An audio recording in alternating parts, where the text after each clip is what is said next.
abrir a palavra de Deus no livro de Apocalipse, capítulo 3. Apocalipse, capítulo 3, versos 7 a 13.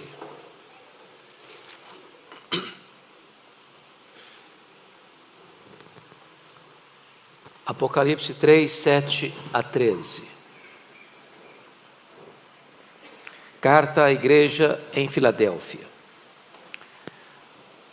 Ao anjo da igreja em Filadélfia escreve: estas coisas diz o santo, o verdadeiro, aquele que tem a chave de Davi, que abre e ninguém fechará, e que fecha e ninguém abrirá. Conheço as tuas obras. Eis que tenho posto diante de ti uma porta aberta, a qual ninguém pode fechar. Que tens pouca força, entretanto guardaste a minha palavra e não negaste o meu nome. Eis farei que alguns dos que são da sinagoga de Satanás, desses que a si mesmos se declaram judeus e não são, mas mentem, eis que os farei vir e prostrar-se aos teus pés e conhecer que eu te amei, porque guardaste a palavra da minha perseverança. Também eu te guardarei da hora da provação que há de vir sobre o mundo inteiro, para experimentar os que habitam sobre a terra. Venho sem demora, conserva o que tens, para que ninguém tome a tua coroa. Ao vencedor, far-lo-ei coluna do santuário do meu Deus, e daí jamais sairá. Gravarei também sobre ele o nome do meu Deus, o nome da cidade do meu Deus, a nova Jerusalém que desce do céu, vinda da parte de Deus, e o meu novo nome. Quem tem ouvidos, ouça o que o Espírito diz às igrejas. Amém. Eu quero conversar um pouco com os meus amados sobre o tema: igreja, olhe para as oportunidades e não para os obstáculos. As 7 cartas enviadas às igrejas têm características bem peculiares. O Senhor Jesus Cristo, dentre as 7 igrejas, elogia 2, sem fazer qualquer censura: as igrejas de Esmirna e Filadélfia. Jesus elogia 4 igrejas, fazendo também censuras a elas. O que ocorreu com a igreja de Éfeso, de Pérgamo, de Tiatira e de Sardes. A uma igreja ele só fez censuras e nenhum elogio. É o caso da igreja de Laodiceia. E quando Jesus olha para essas 7 igrejas, ele tem um diagnóstico, talvez um pouco diferente do nosso, porque ele não tem uma opinião, ele tem o diagnóstico. Ele conhece. Ele olhou para a igreja de Éfeso e viu que aquela igreja era uma igreja fiel doutrinariamente, mas tinha perdido o seu primeiro amor. Ele olhou para a igreja de Esmirna, que era pobre, mas ele disse: você é rica. Ele olhou para a igreja de Pérgamo e viu que gente lá se misturava com o mundo, mas tinha gente fiel a ponto de morrer pela sua fé. Ele olhou para a igreja de Tiatira e viu uma igreja se corrompendo moralmente, mas alguns ainda permaneciam fiéis. Ele olhou para a igreja de Sardes e aquela igreja tinha um nome, uma igreja viva, mas Jesus olha e diz: não, você está morta. Jesus olhou para a igreja de Filadélfia e diz: você tem pouca força, mas eu coloquei diante de ti uma porta aberta. Ele olhou para a igreja de Laodiceia, e igreja que dizia que estava rica e abastada, e Jesus olha e diz: não, você é pobre, você é miserável, você está cega, você está nua. Diante desse fato preliminar, eu gostaria de olhar esta carta e tirar desta carta algumas lições que eu passo a compartilhar com vocês. A primeira delas é que Jesus conhece não só a igreja, mas conhece a cidade onde a igreja está inserida.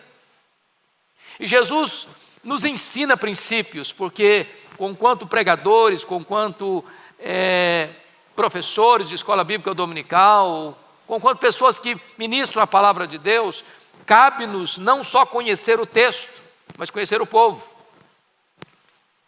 Não só conhecer o texto, mas conhecer o contexto. Não só olhar a passagem bíblica, mas a geografia, a história, a cultura da cidade para a qual você está pregando. Recebemos aqui hoje um desafio para abrir uma igreja em Roma. Tem uma cultura por trás, tem uma história por trás, tem toda uma conjuntura política, econômica, social, religiosa por trás. E ao plantarmos ali uma igreja, nós vamos pregar o mesmo evangelho, mas vamos precisar conhecer essa estrutura toda para sermos não só fiéis, mas também relevantes. E aqui é curioso porque a cidade de Filadélfia foi fundada para ser uma porta aberta para a divulgação da cultura e da filosofia grega. Aquela cidade ficava como que na encruzilhada do mundo, era a porta de entrada da Ásia. Era uma espécie de embaixadora da cultura grega. E Jesus está dizendo para a igreja, olha, assim como a cidade de Filadélfia era uma porta aberta, uma embaixadora para a proclamação da cultura grega, a igreja está nessa cidade, com a porta aberta para pregar o evangelho. Ela tem uma missão nessa cidade.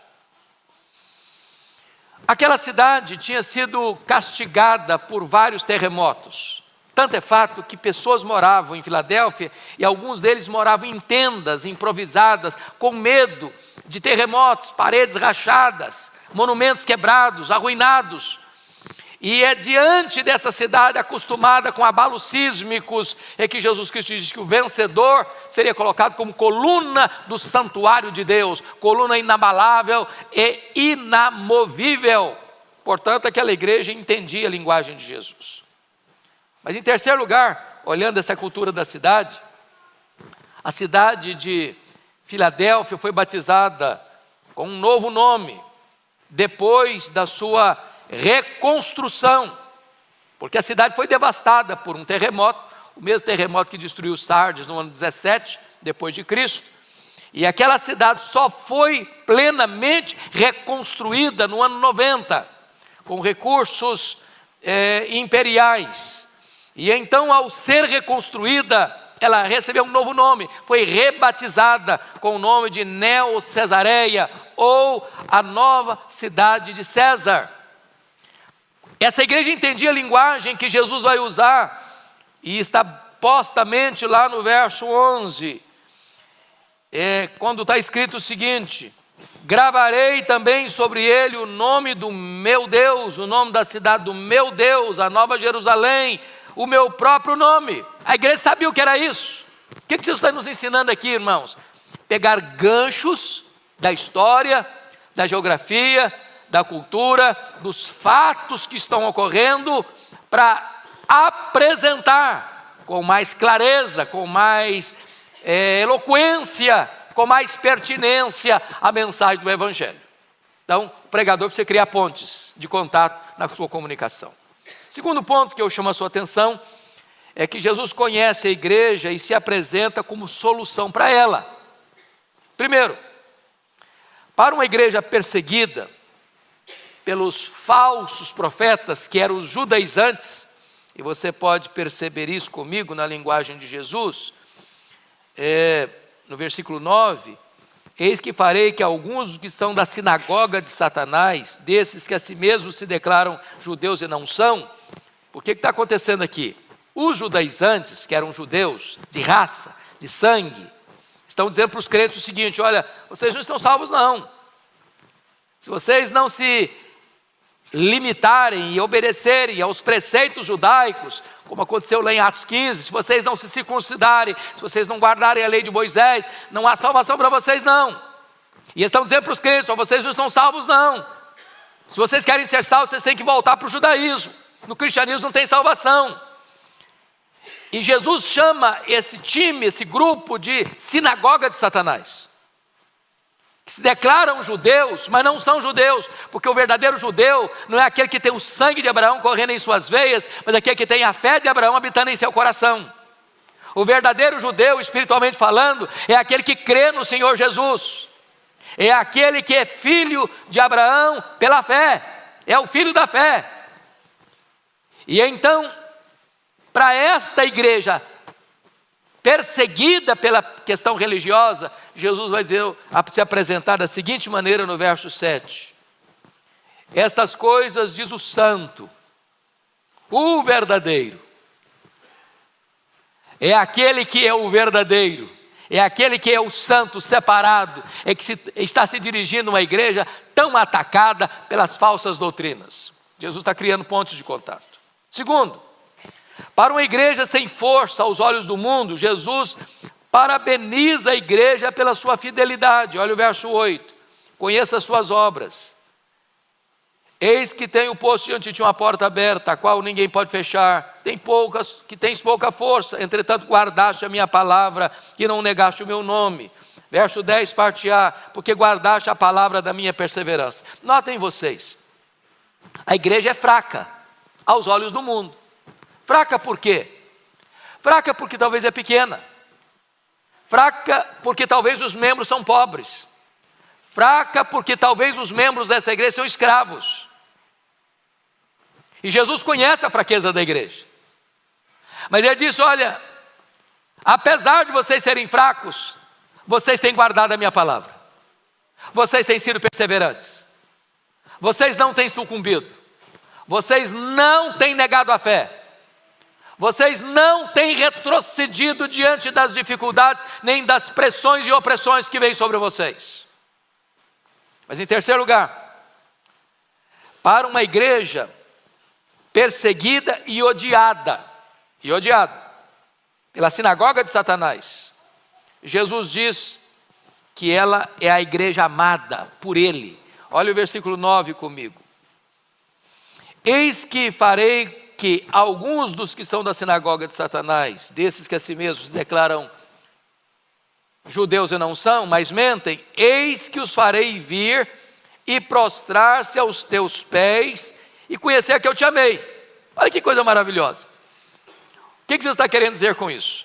Não é, a minha vitória vai ter sabor de mel, não. Não é essa a ideia aqui.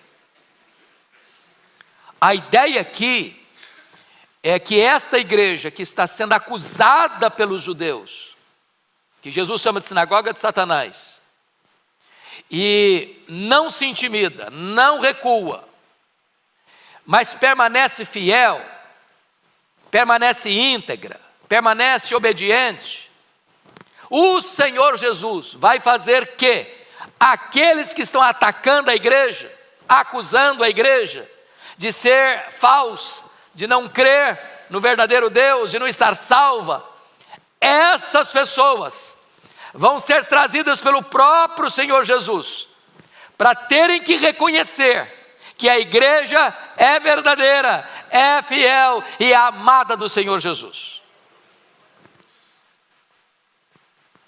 Meus amados irmãos, o nosso papel não é tanto nos defendermos, é andarmos com Deus. Porque quando nós andamos com Deus, aqueles que nos criticam e zombam de nós, vão ter que voltar a nós e mudar de opinião a nosso respeito, e saber que nós somos o povo amado de Deus. Nós somos o seu povo, o seu rebanho, o seu corpo, a sua família, a menina dos seus olhos. Mas em quarto lugar, para uma igreja que guardou a palavra de Cristo nas provações, Cristo aguardará das provações futuras. Olha o verso 10 comigo. Porque guardaste a palavra da minha perseverança, também eu te guardarei da hora da provação que há de vir sobre o mundo inteiro, para experimentar os que habitam sobre a terra. Meus amados irmãos, isso é algo tão precioso para nós, porque quem guarda a igreja é o Senhor Jesus. Ontem o pastor Arival, parece que no culto da noite, fez uma declaração. Acho que no culto da manhã, quando estava falando da ceia. A igreja de Deus, ela é indestrutível. Ela não pode acabar. É promessa de Jesus. Ela vai celebrar a ceia até que Jesus volte. Então não vai ter um período da história que lá não tem mais celebração da ceia, porque acabou a igreja na história. Acabou. Não acabou não vai acabar não. É impossível acabar. A igreja vai continuar, a igreja vai perseverar, o remanescente fiel não vai dobrar-se. Quando você lê o livro de Apocalipse, você vai ver que o anticristo, está lá em Apocalipse 13, ele vai ser adorado de todas as nações, em todas as nações, por todos os povos, por todas as etnias, exceto por aqueles cujos nomes estão escritos no livro da vida, por aqueles que têm o selo de Deus, ou seja, nenhum crente sequer vai adorar o anticristo, nenhum salvo sequer vai se render ao anticristo, nenhuma ovelha de Cristo, por mais frágil que ela seja, vai ser arrancada dos braços de Cristo. A igreja é guardada pelo Senhor, quem protege a igreja é o Senhor Jesus, foi Ele quem disse, as portas do inferno não prevalecerão contra ela. Nós poderíamos unir a nossa voz a Lutero e cantar, Castelo Forte é o nosso Deus, é o nosso Deus. Nem demônios, nem o mundo, nem o ódio, nem a perseguição, nem a morte podem nos separar do amor de Deus que está em Cristo Jesus, nosso Senhor. Mas há um terceiro ponto que eu quero destacar. Jesus conhece as fraquezas da igreja, mas coloca diante da igreja uma grande oportunidade. Olha comigo o verso 8. Conheça as tuas obras. Eis que tenho posto diante de ti uma porta aberta, a qual ninguém pode fechar, que tens pouca força, entretanto guardaste minha palavra e não negaste o meu nome. Vamos entender isso, a palavra que Jesus disse, eis que tenho posto diante de ti uma porta aberta, porta aberta. Então a primeira pergunta é, que porta é essa? Que porta aberta é essa? Em primeiro lugar, esta porta aberta é a porta da salvação. Uma cidade de uma província da Ásia, que tem uma missão de espalhar a cultura grega, uma cidade que ao ser fundada como uma cidade bela, tinha muitos templos aos muitos deuses, aquela cidade era uma porta aberta por Jesus à igreja, para que a igreja anunciasse naquela terra eivada de idolatria, eivada da cultura grega, a salvação em Cristo Jesus. Meus amados irmãos, que coisa maravilhosa, porque o próprio Jesus, eu sou a porta, se alguém entrar por mim, será salvo, entrará e sairá e achará pastagens. Hoje você e eu temos portas abertas para o mundo, para levar o evangelho em São Paulo, pelos rincões do Brasil, na América Latina, na América do Norte, na Europa, na África, na Ásia, na Oceania. As portas estão abertas, a porta da salvação. E onde o evangelho é pregado, a salvação chega. Onde o evangelho é anunciado, corações se rendem. Onde a verdade chega, a mentira é derrotada. Onde a luz chega, as trevas não prevalecem. A igreja tem diante dela portas abertas. Mas a segunda porta aberta aqui, irmãos, é a porta da oportunidade de evangelização. Porque vejam vocês, as provações são tempos de oportunidade.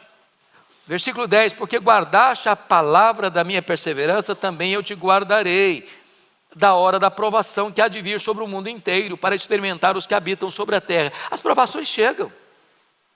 E quando as provações chegam na vida da igreja, na vida do crente, a luta, a perseguição, a pressão, a angústia, isso não é um tempo o crente ficar minguado, mirrado, achatado, não. É um tempo para o crente exalar o perfume de Cristo. Sabe por quê? É como a flor, quanto mais ela é esmagada, mais ela exala perfume. Quanto mais a igreja é exprimida, é perseguida, mais a igreja é poderosa. Quanto mais a igreja tem as suas restrições diante de um mundo que a persegue, ou das religiões de seitas que a oprimem, mais a igreja se levanta corajosamente para dizer que Jesus é a razão da nossa vida. As lutas nunca oprimiram a igreja, a perseguição nunca destruiu a igreja, as dificuldades nunca fizeram a igreja recuar, ao contrário.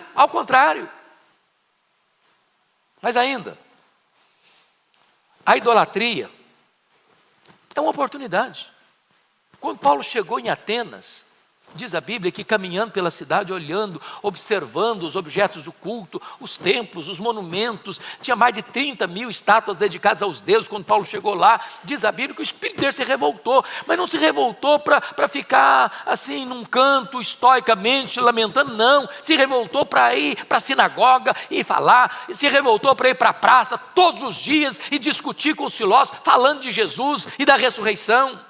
Quando você olha a idolatria dominante no nosso país, dominando o mundo inteiro, não é para a igreja ficar acuada, não, é para a igreja ver uma porta de oportunidade para evangelizar. Mais ainda, se você parar para perceber as lutas que Paulo enfrentou em Éfeso, Paulo chega a dizer lá em 1 Coríntios 16, 9, que ele, diante das lutas que eram maiores que suas forças, ele diz: eu enfrentei feras lá. Ele está olhando nessa pressão toda e pedindo para Deus abrir uma porta larga e espaçosa. Meus irmãos, a igreja está sendo acuada hoje, por todos os lados.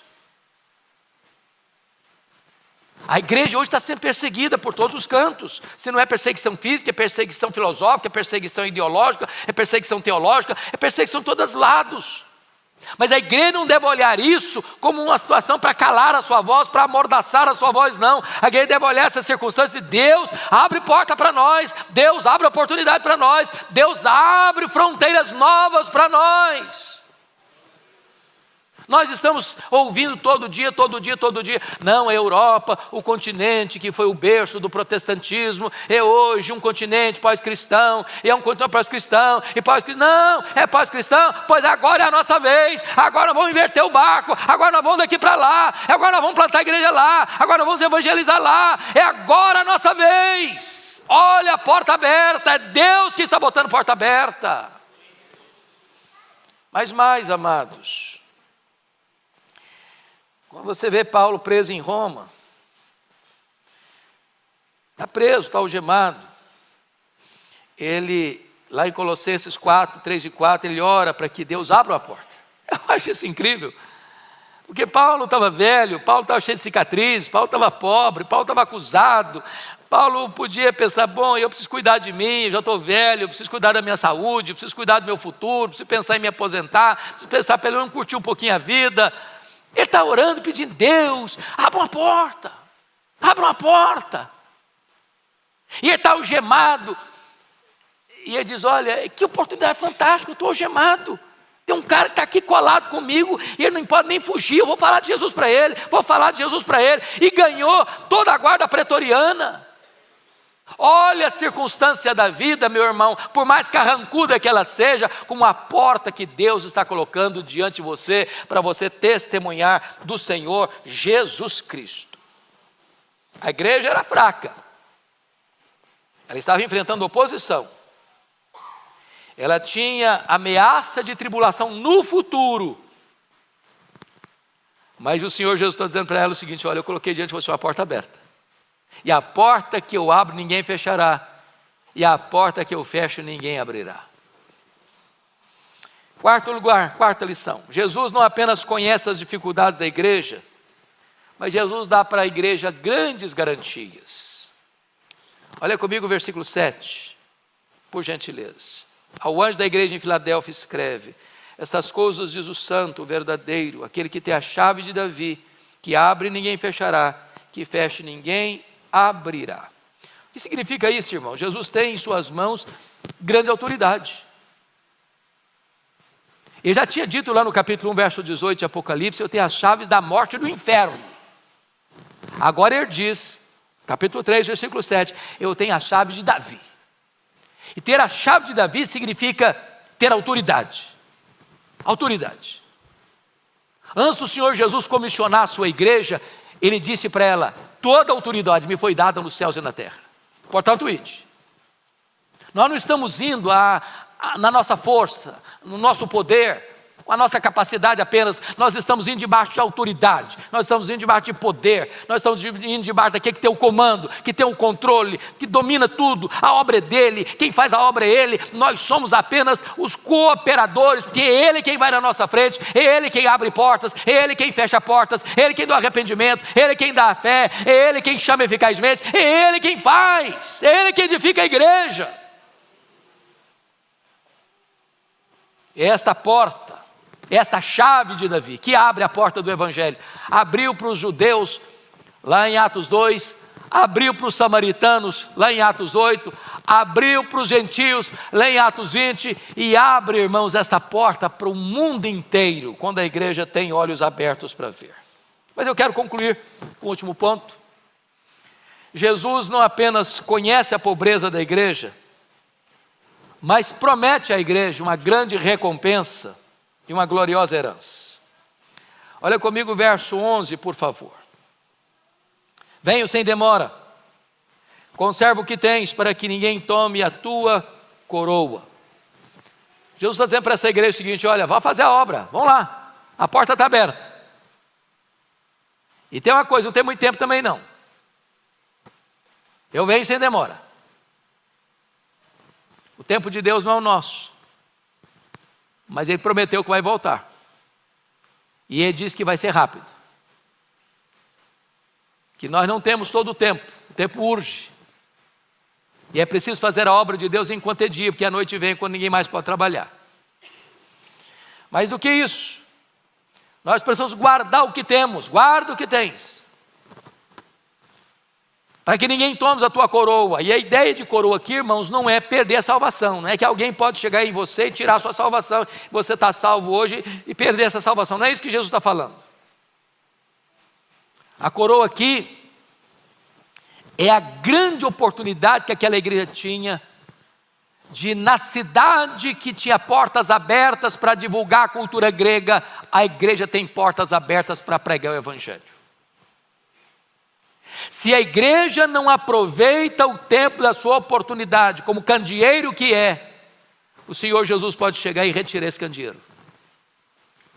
Como fez para a igreja de Éfeso: olha, se você não se arrepender, eu virei a ti e removerei o teu candeeiro. O candeeiro é feito para brilhar, se não está brilhando, não tem importância, não tem relevância, não faz sentido de existir.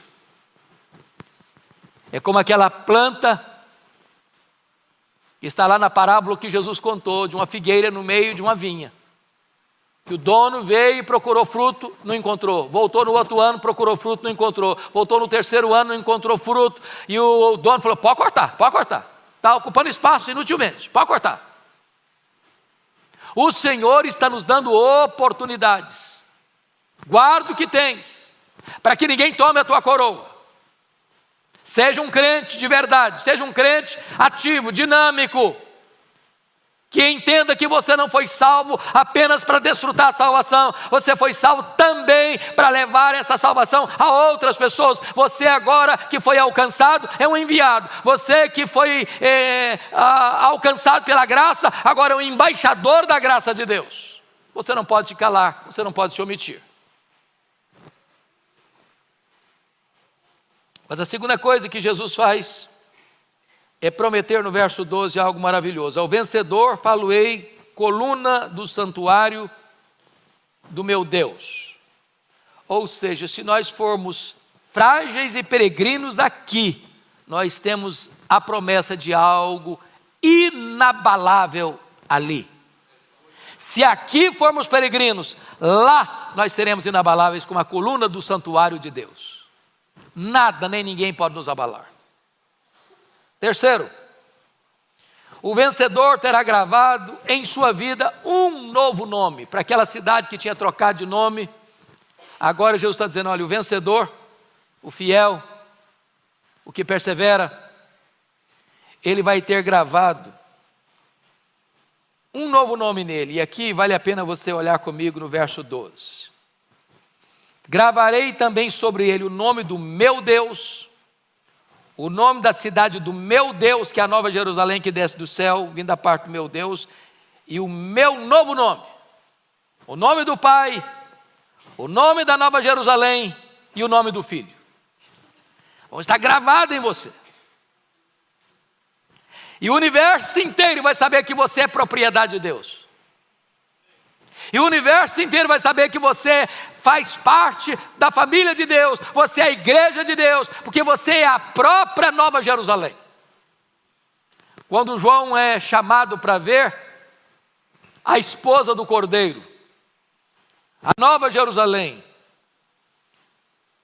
ele não vê apenas uma cidade, ele vê a noiva. Sabe por quê? A Nova Jerusalém e a noiva é a mesma coisa.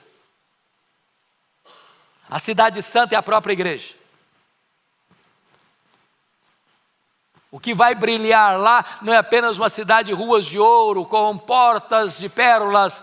A igreja vai brilhar. A igreja glorificada, ela é a noiva. É o resplendor da glória de Deus, refletindo nela e através dela. E é por isso que, amados irmãos, nós poderíamos concluir dizendo 3 coisas.